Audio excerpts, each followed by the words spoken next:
नमस्कार शेतकरी मित्रो, माझं नाव विशाल ठेंग. मी निजोड सिल्स जिल्हा प्रतिनिधी.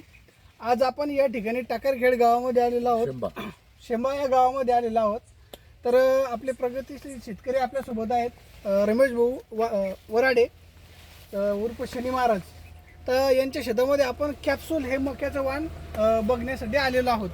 तर यांनी आपल्या शेतामध्ये कॅप्सूल या वाणाचं 10 एकरमध्ये लागवड केलेली आहे. तर आपण या ठिकाणी बघू शकता की निजोड सीड्सचा जो कॅप्सूल मक्याचं वाण आहे, एकदम अतिशय जबरदस्त असा मका या ठिकाणी दिसत आहे. तर पानंसुद्धा एकदम पानाची जी रुंदी आहे एकदम मोठी आहे. त्यासोबत हिरवागारपणा चांगला आहे त्याच्यामध्ये. त्यासोबत कणूस जे आहे जवळपास 5व्या ते 6व्या कांडीवरती कणूस पडलेला आहे. म्हणजे की होणार आहे काय की बा ज्यावेळेस अवकाळी पाऊस वगैरे पडतो त्यामुळं नुकसान होण्याचं प्रमाण एकदम कमी राहतं. याच्यामध्ये आळीचं प्रमाण पण एकदम कमी आपल्याला या ठिकाणी दिसून येत आहे. आणि कणसाची साईज पण या ठिकाणी बघू शकता तुम्ही. तर तुम्हाला कसं वाटतं महाराज मका आता?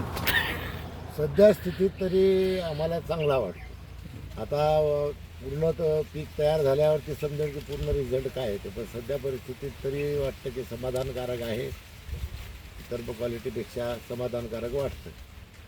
ठीक आहे, धन्यवाद सर.